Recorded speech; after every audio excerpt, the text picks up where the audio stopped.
jurídico de las islas es distinto al del resto del país, es semejante al de las costas, tienen prohibición de estar compradas por extranjeros, no cubre la permisibilidad de que pueden comprar o alquilar durante 99 años. Si esto es así, pueden ser adquiridas por los particulares, pero no por extranjeros. ¿Cuál es ese régimen jurídico, Alejandro, de las islas? Bueno, hay específicamente una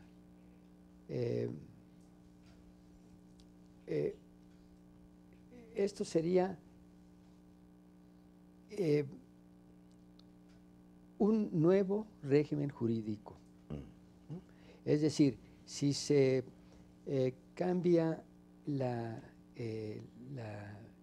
jurisdicción a los estados hasta 12 millas de la costa, habría que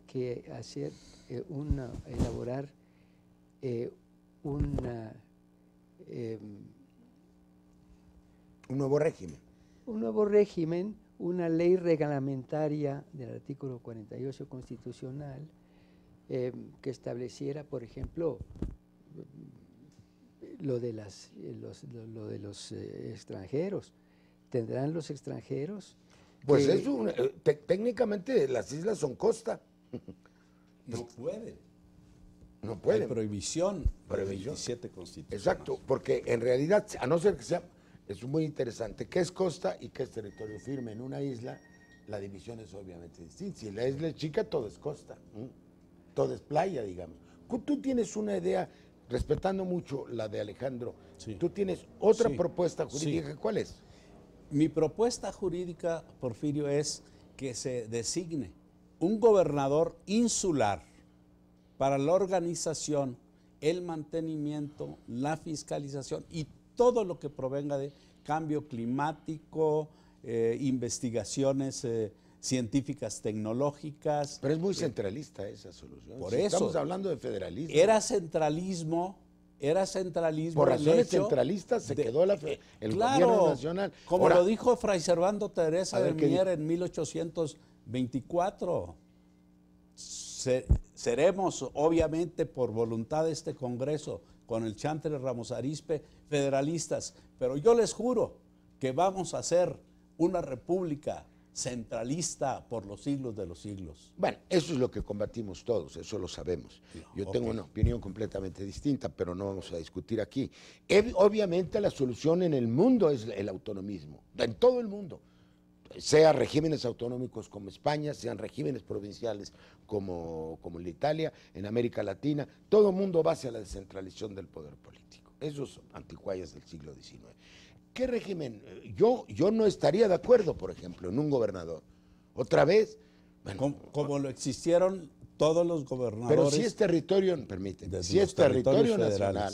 Federales. Permíteme, si es territorio nacional y el país es un país federal, tiene que corresponder a la estructura política del país. Es como la excepción de esta ciudad que por el autoritarismo y centralismo no tiene municipios desde 1928. Municipios debe haber en todo el territorio del país. Es más, si estuvieran habitadas las islas, debe haber municipios. ¿Estás de acuerdo? Sí, claro. Ahora, ¿cuántas son habitadas, Víctor? Bueno, tenemos una que es inclusive industrializada, la isla de Cedros, donde está exportadora de sal, en el territorio oceánico de Baja California. Sí. Paralelo 28. Sí, exactamente. Tiene aproximadamente 300 habitantes y una extensión de aquí traigo. ¿Cuántos tiene? 10,000. Yo he estado allí. Perdón, y digo 3,000. Tiene 360 kilómetros cuadrados. Es una de las más grandes, ¿verdad? Otra que está habitada, con 100 habitantes, es la isla de Guadalupe, ¿verdad? Esa tiene nada más. ¿Cuántas son habitadas? No más la de Guadalupe. Bueno, la Revilla Tijero, Clarión tiene ahí un destacamento de la Armada ¿verdad? Pero no son permanentes. Bueno, el destacamento estamos hablando de Cozumel, de Marina, sí. Estamos hablando de las islas verdaderamente habitadas y con desarrollo sustentable. Es decir, que pueden ser habitadas, porque la Convención Mundial del Mar, lo sabe muy bien Alejandro, distingue muy bien esto de que existan recursos para la sobrevivencia humana en esas islas. Hay islas que no lo permiten, definitivamente porque no tienen agua, que es lo fundamental. Ahora, el problema es, paso con Alejandro de nuevo, hay muchas islas, y por eso estoy contra el centralismo, que son enclaves coloniales. Me estoy refiriendo nada menos que a las Malvinas, las Sandwich y las Georgia del Sur, que son las que están en disputa entre Argentina y Gran Bretaña. Gibraltar, a propósito de peñones emergentes, está ocupada por los británicos. Los británicos son especialistas en ocupar islas para fines de pesquería. Ahora hay mucho, se ha descubierto petróleo en las Malvinas, se ha resucitado el problema. Y claro, dicen, bueno, que se autodeterminen.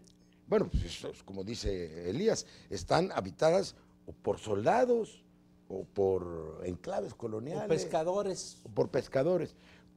¿Tú serías partidario de que hubiera, hay una crítica que nos han hecho a ti y a mí, que los estados no podrían manejarlo? ¿No crees que tendrían mucho más interés los estados en las islas que la federación? Pero desde luego que sí. Una cosa era el México de 1917 y otra cosa es el México actual. En 1917 no había medios de comunicación a las islas, no había un gobierno estatal que pudiera realmente hacer frente al ejercicio de la jurisdicción. Pero ahora es otra cosa. Ahora habría posibilidad plena de los estados ribereños de ejercer la jurisdicción. Con un organismo tal vez que planteamos en esa reunión, le voy a pasar la palabra a Víctor, con un organismo federal, porque los temores son unos estratégicos, no va a ser que se nos cuele por ahí una armada enemiga, otras ecológicos que son muy justificados, aunque también la ecología está descentralizando cada vez más, otros de recursos materiales. Podría haber un órgano, un consejo, siquiera para hacer el censo completo, para hacer la distribución y para mantener cierto tipo de supervisión. ¿Tú qué piensas, Víctor? Bueno, y otras culturales, la isla de Jaina, por ejemplo, ¿verdad? Pero tú hablabas de Marina hace rato. Bueno, sí, la Secretaría de Marina se encarga de cuidar aquellas islas que tienen un interés ecológico, insisto, que son asiento de aves marinas y de especies raras, ¿verdad? De especies que son endémicas de algunas islas, como la Catalina, por ejemplo, que tiene especies animales que son endémicas de ahí y que llevan en su nombre catalinenses, ¿verdad? Bueno, casi así, aquí estamos hablando, y perdón que lo diga así, de que las islas tienen una vocación, ¿no? Hay una vocación de cada isla. Tú estás hablando de la isla de Jaina, donde están las maravillosas figurillas de barro muy antiguas, pequeñitas, mayas. Entonces, hay islas que tienen vocación cultural, otras tienen vocación ecológica, la mayor parte, otras vocación turística, ya vemos Cancún. Otras tienen Holbox, otras tienen vocación para prisiones, bueno, que es como los han usado fundamentalmente las potencias coloniales, está Guantánamo. ¿Tú piensas que hay una vocación de las islas y que también debería haber en este censo, no solo cuantitativo, sino cualitativo? ¿Para qué sirven las islas? Claro, esa sería la sí. pregunta. A ver. Él apuntaba una isla muy importante, que es la isla de Cedros, donde se puso una sardinera hace muchos años, y allí existe una población, yo la calculo, de cerca de 8,000 habitantes. Yo estuve allí durante el gobierno de Echeverría, que, dicho sea de paso, nos dio una patria más grande. ¿Por qué? Porque por el mar territorial. Por el mar territorial, que son aproximadamente 4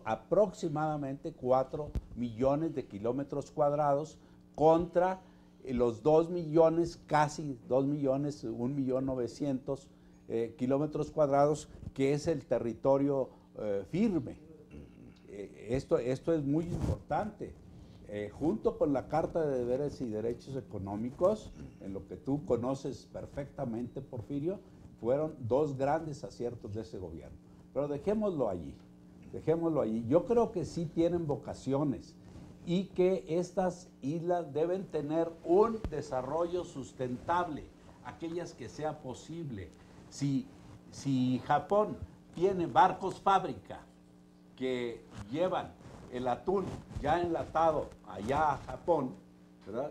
¿Por qué nosotros no aprovechamos esas islas como barcos fábrica para desarrollar una enorme industria pesquera, por ejemplo? Este es un debate tremendo, porque sí va a ser tema de una gran discusión, sobre todo con los ecologistas. Otras pueden ser apoyo a pesquería, otras pueden ser... Yo he creído bastante en las Islas Prisión, ¿no? Funcionaban. Bueno, San Juan de Ulúa fue eso durante la época de la colonia. ¿Ibas a decir algo, Alejandro? Pues no hay que confundir el mar territorial con la zona económica exclusiva.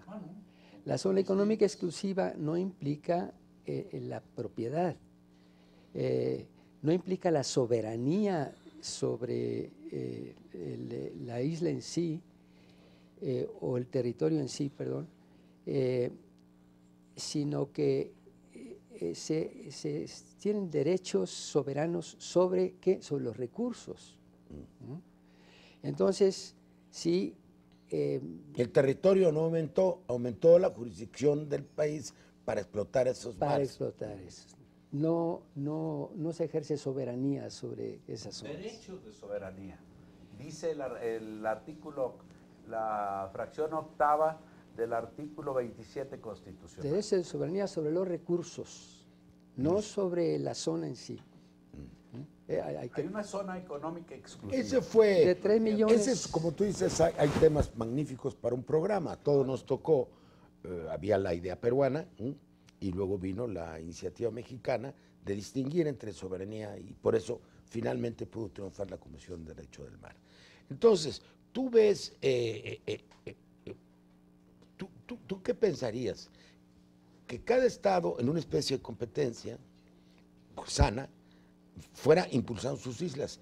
Pero ¿quién decidiría el uso económico, la vocación, como lo digamos, de esa isla? Digo que sería un gran debate con los ecologistas, si es prisión, si es una plataforma de comunicación marítima, todo esto. ¿Tú cómo lo ves? Yo creo que debe haber